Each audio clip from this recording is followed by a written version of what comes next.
Yo, what is going on, guys? Aspect Gang back once again in GTNH. We're on episode 28, and let's get rolling.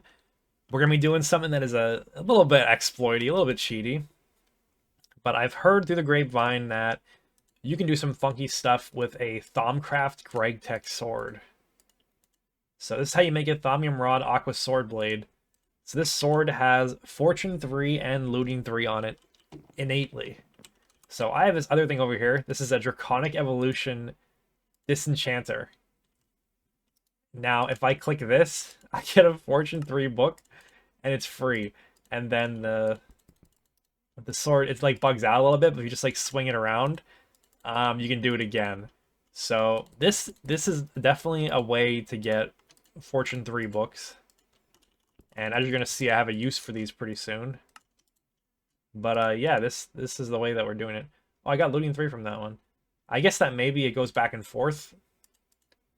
See, I don't really want Looting 3 that badly. I'm wasting my books.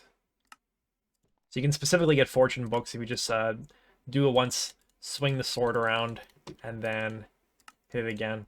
It resets it. So yeah, that's pretty good. Okay, now we can make a whole bunch of Tier 5 Fortune 3 loot bags. There we go. Looks like I have 11 of them to open right now. That's all I can do for the moment because the motors are a little bit expensive still. It's really the tungsten cost. It takes me a very long time to get the tungsten supply going, and I'm cooking some more up right now. But yeah, 11 of these is pretty good to start. I'm looking for ender chests. I'm looking for tungsten steel. I would not mind an emitter or sensor or robot arms. So let's see what we get. That's insane! That's insane! Okay. Alright, what do we get? I don't see any tungsten. Ender tanks are great. These things are okay. The dimensional transceivers, they're just like not my ideal thing that I want, but it's fine. We have Knockwood ore. Not sure what to do with that. Pistons are nice. Data orb, I don't care. Data stick, don't care. They're mid. It's pretty good. The first loot bag was the best one by far, and these ones are pretty good too. So we'll store these in here, and the rest of the stuff's gonna go. I guess we'll just store it in here for now. I don't know what to do with the Knockwood ore, but I'll take a look and see if there's anything I could possibly do with that. A little recap what I've done off camera. I worked on my new power backbone. This is what it's gonna look like. There's gonna be cables going off in each direction, so the west and the east, and then it's gonna branch off going towards the north whenever it needs to, and then eventually the south, but we're not going to worry about the south part of the base for the moment. We're just going to do stuff in the north. But that's the idea. I have a temporary guy over here. This is my insane voltage battery buffer with 6 medium Cenarium batteries in it, and a little RS latch here that'll turn that on and off as we've seen previously. This design's also on the Gregtech Discord, and it's worked great. Really nice. I'm working on an LSC. I'm not done with it yet, but this is what this is for over here. And then even if I do finish the multi-block, I have to make these, I have a whole page here. These dynamo hatches are a little bit complicated at the moment, so I need iridium to do this, which I can do that. I'm just going to program the Platline up to iridium, and then I can just request iridium out of my AE system. But these need an IV cutting machine, and like it's just time. It's just time for me to get this stuff because I'm out of tungsten steel. And then graphene also just takes a significant amount of time.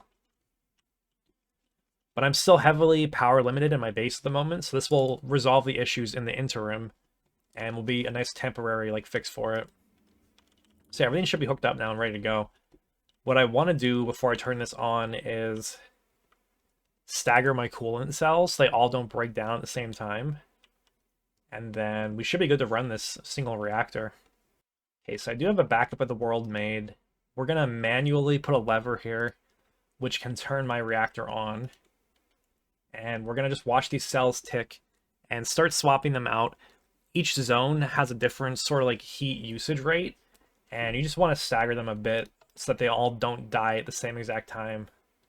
So like when this hits 50%, I'll throw another one here.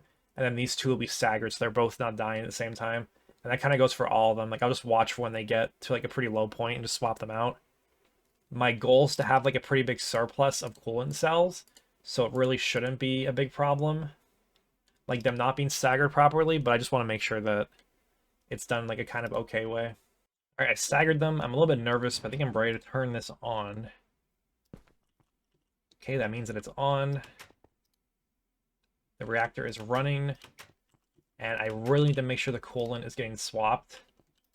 That's probably the biggest thing that I'm worried about, is that part of the thing not working, but it should work. So this guy should be swapped very soon. Okay, perfect. Yeah, it looks like it's working. I did like an okay job at staggering them. It's fine. I'm just gonna like make sure I overproduce the coolant cells. I guess I could keep doing it right now even, like swap that out. Like 3 cells dying at the same time kind of is unfortunate. I probably could have done that better. But whatever. I mean, it's gonna work as long as I have more coolant cells than I need. Okay, perfect. It looks like it's working. Now my transformers are facing the right direction. Do not do what I do. We're getting power input now. This is perfect.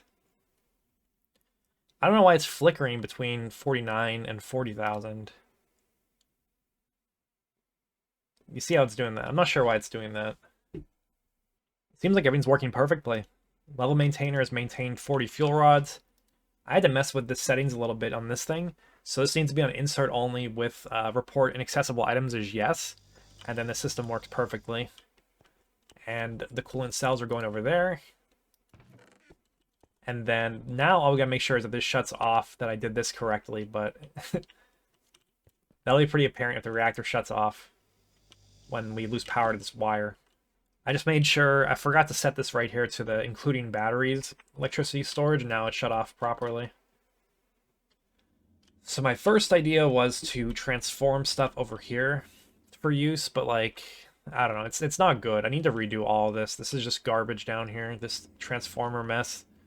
So we're going to ignore that half of the base for now, and we're going to go to the side of the base that makes me happy and is fresh and clean, and which is going to be this side over here. So what's going to be the first things we make over here? I'm not sure, but I want to redo my universal setups. I have a lot more multi-blocks that I want. I really need ore processing to be set up. Maybe that's a place to start. There's just so much to do, it's like hard to pick one, you know? The setup is officially disconnected and no longer in service. I'm moving my power downstairs. I just set up a big transformer setup here, and then it still goes to 8 EV batteries. This is gonna get redone, but for now this will work regardless. First big upgrade we're getting, IV assembling machine. This thing is huge. Let's take a look. I guess we're gonna put this guy over in this area. Here we go, automation set up. Since connected the power now, I'm bringing in just some like miscellaneous AE2 inputs over to there. And the main reason I want to do this is I want HSSG coils like ASAP. I really need these because my blast furnace speeds are egregious, and we really just need to speed things up. As you can see, my coils are done, the nice green coils. They're not going to stick around for long, though. I'm going to pretty much immediately upgrade them, I think. So I'm going to layer on another LCR over here. I think I have everything I need for it. I got to get my chest of things. But yeah, more parallels on this is going to help me out a lot. And I'm going to upgrade the system as well with more pattern slots and more recipes. I want to start programming in iridium and osmium purification. And these are necessary for HSS dust, which is the next tier of coil upgrades. And these should give me a boost to speed for a whole bunch of recipes. So I do want to go for those. We're going to make a double, what am I thinking? A double EBF with those coils. And then we'll be chilling for a while, hopefully. I've also gone ahead and upgraded these. I need to go to IV input hatches for a step in the Platline, as we'll see in just a moment. Because when I program these new recipes in, one of them is going to make tiny dust unless I make it bigger. And we want to make it as big as possible. And then we'll be happy. This is messed up now. The second parallel is completed. We'll add more down the line. We'll go to 4 at a different date. But yeah, for now, I need to go through all my patterns and increase the size of them, which is a little bit annoying. I think there's a way to do it without having to redo the pattern. I'm not sure, though. I have to look around a bit. But basically, you want to make the pattern as big as your hatches can handle, because then when you're paralleling stuff, it makes it easier to do, because like it'll request like a larger batch, and then you just make a more robust fluid storage setup, and then you don't worry about overflows. And also, it's quicker, because if it already has it on hand, it'll just do the recipe anyways. So I gotta optimize some patterns. Maybe I'll just start doing it for the new ones and slowly fix the old ones. I don't know. I guess there's a way to edit them without having to redo them, because that'd make it a lot easier. Okay, yeah, you can just place it back in here. That's pretty cool. So now we're just going to keep doubling this stuff.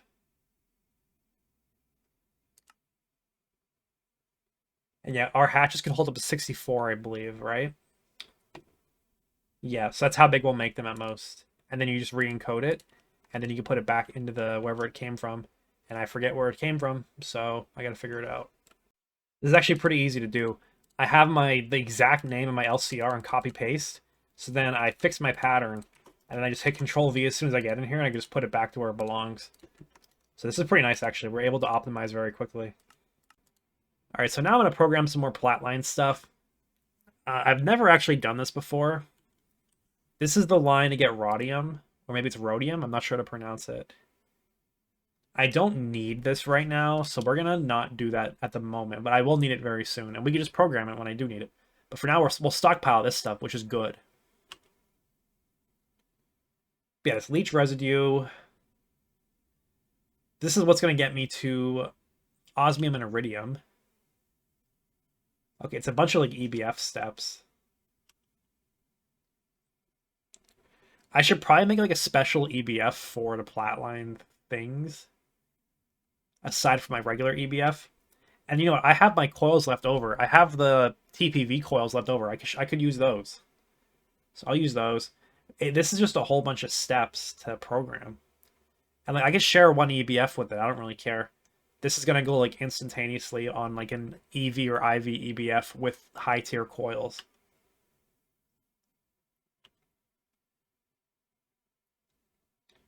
There's a lot of steps. Can we finally get iridium?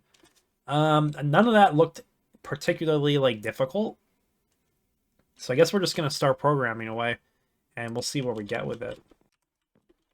All right, so we have iridium now. Overnight, I went and programmed all the recipes, and now we're able to just craft it whenever we want. And I had it set up in my universal now. I noticed a bug with one of my universals, and also my new ones. I forgot to do something, so just to give a little reminder. When you add new interfaces, you need... See, did I even forget on this one? No, this one needs to be in blocking mode. So the mainnet one, blocking mode. This one needs advanced blocking card. From what I've read, the advanced blocking card basically just allows this subnet interface to accept the whole blocking mode idea from this one. I could be wrong, that's my understanding of it at the moment. Because if you didn't have this advanced blocking card, it would just send like big recipes that were too big. And I had that happen to me, where I had like a whole bunch of stuff stuck in my packet decoder. But how I fixed it was I just took out the extras in the packet decoder, and the second fluid came in and was able to complete the recipe, but it obviously was stuck. And I also was having problems doing item-only recipes on this LCR, but not this one. And I finally figured out why that was the case. And that is because I forgot to set this to strong. So inside of here is a input hatch, or input bus, with an item detector. That must be set to strong output, otherwise it'll mess up. So I figured that out as well. Because this one was just fine with the only item ingredients, but this one was not. So I was messing with it, and I figured out that the redstone wire wasn't turning on. But yeah, now we're completely fixed, and now we're making iridium. So the other end of it is osmium. And I accidentally voided a whole bunch of this osmium solution. But we have 1,000 of it now, because I finally ended up getting it.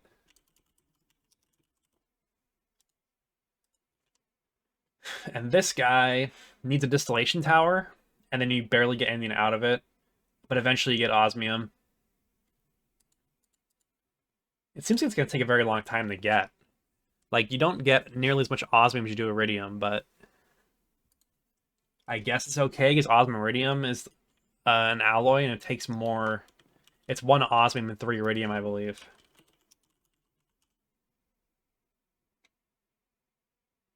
Yeah, I was correct.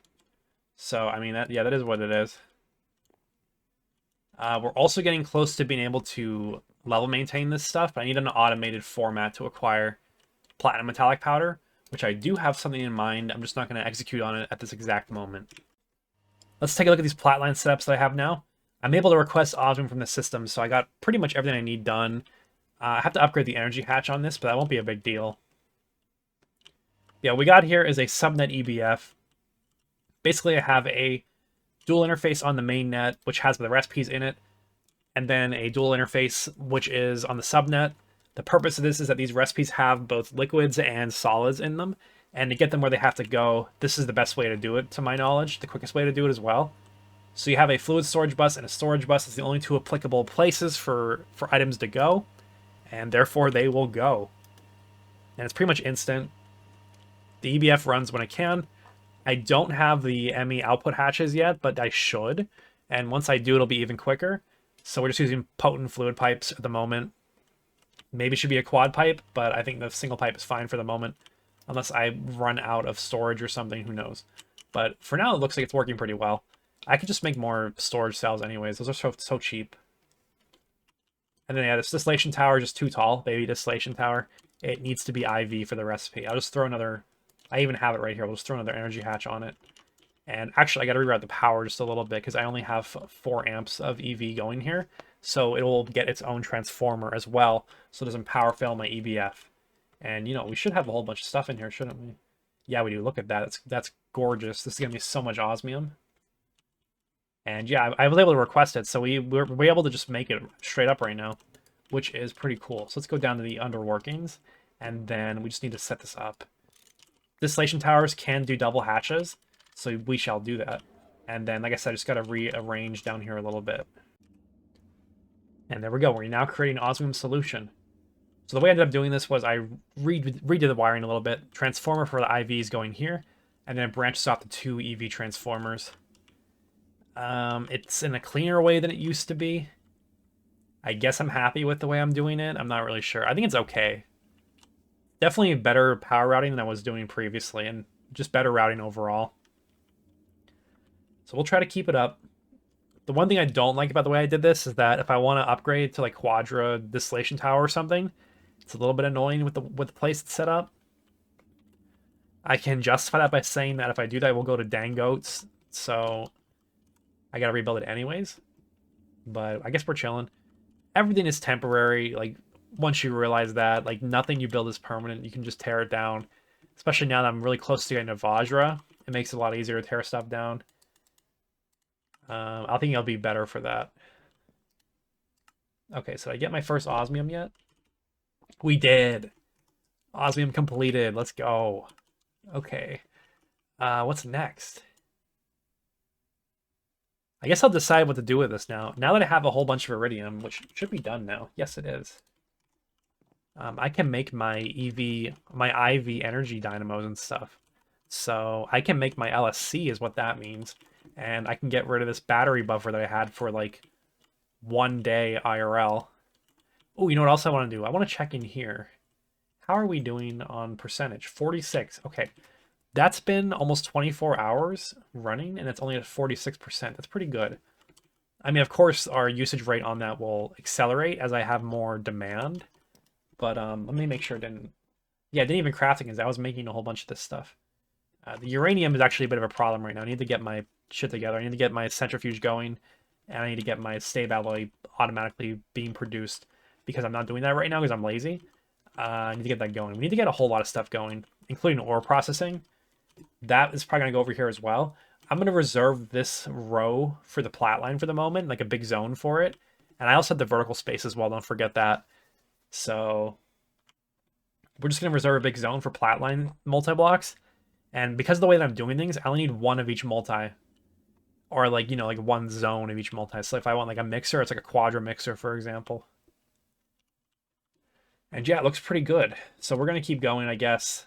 Maybe I will do ore processing next. Just more multi-blocks in general need to be done. I really need to get my auto-crafting up to par, I guess, as well. Like, this needs to be rebuilt. These optionally could be universal. I don't think I will do that, but that is an option to do. I can tear all this down as well. These are all done for. Even the tungsten, I believe I could tear down.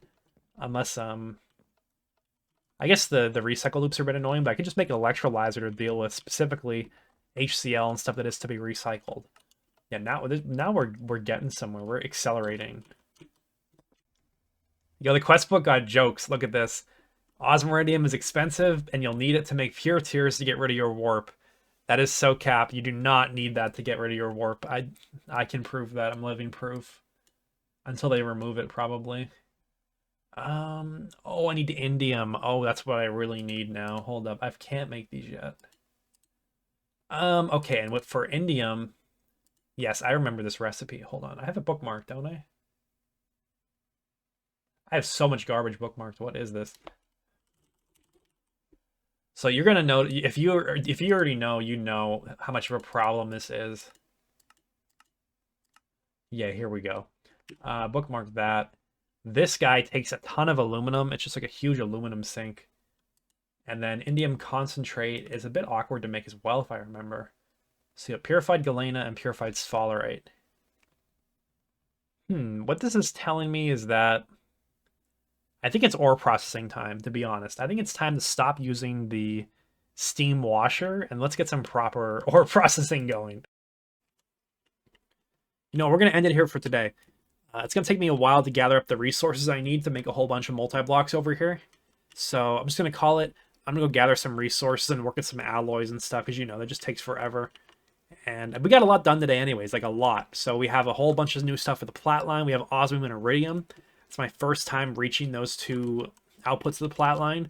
We have our whole new power setup down here that's finished and operational. Things are looking up. Things are looking really good right now. And we're going to keep accelerating, keep doing new things, and going farther with this base. So I'm really excited for the future. And let's keep it going, guys.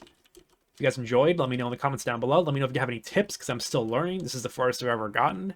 And yeah, anything's appreciated. So thank you guys for watching. I will see you all next time, and you have a good day.